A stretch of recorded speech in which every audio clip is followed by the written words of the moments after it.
We're here with Michel Sidibe at the Vancouver AIDS Conference, and we really appreciate you taking the time away from your busy schedule, and you're now going to be making a presentation very shortly. Thank you very much. So we're just going to ask you to give a little bit of a brief synopsis of what you're bringing to the conference. You know, for me, Vancouver is a very important place. We have to remember that's where the era of treatment began 20 years back. And coming back here and trying to really share what we have been able to achieve when we were not even having hope of 19 years later is important. I will say to the world that global solidarity has been working. We have been able to mobilize all the different constituencies throughout the world, civil society, private sector, innovation came into, and we have been achieving our partially our goal. We reverse this epidemic. Every single places today we can talk about controlling, stabilizing, even reducing new infection. We have been able to avert almost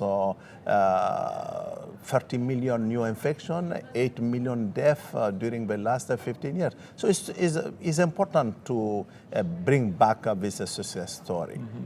And just a few years back, we were saying to the world that we want to achieve 15 million people on treatment by 2015. And we managed to achieve it before the deadline, which is very important. It's not just about the number. Each person is a different story.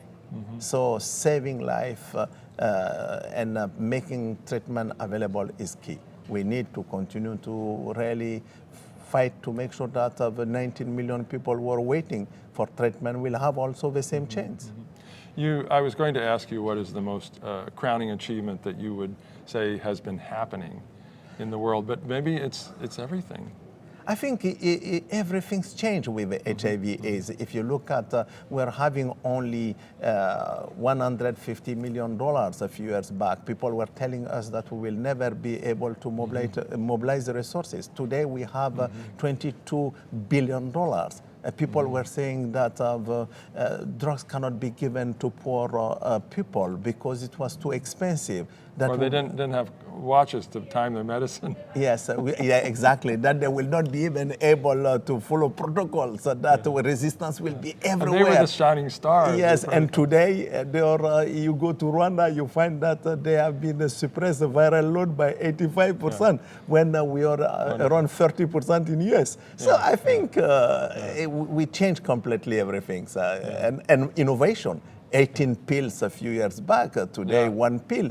And maybe soon one injection every 6 months. And the treatment is prevention, and treatment as prevention, and also treatment for prevention is really both are very important, because we managed to save life of people, prolong life of people with treatment, but now we know that also without any doubt, when you're put on treatment very early and you follow systematically your treatment, we don't transmit. And Julio, of course, mentioned that with you, and of course he's been a champion. Julio is a good friend, and Julio was, you know, if we were following what Julio was saying a few years back, the only painful part is in this journey, we lost a lot of people because we didn't understand early what Julio was saying to all of us.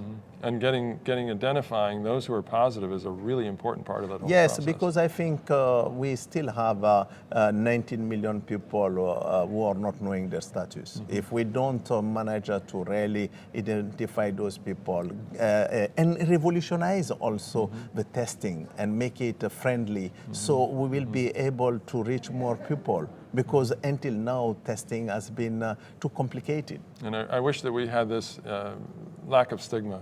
Yes. And also lack of criminalization. Like I said, you know, we have the biggest problem I am facing today in this epidemic is how to reach people who have been left behind, people who have been excluded because their sexual orientation, excluded because they are drug user, excluded because we have bad laws, and we are criminalizing people that further stigmatize them, and they're hiding themselves. So we need to really have a public health approach when we talk about drug user, when we talk about man having sex with man or even sex worker. If not, we'll not be able to end the epidemic.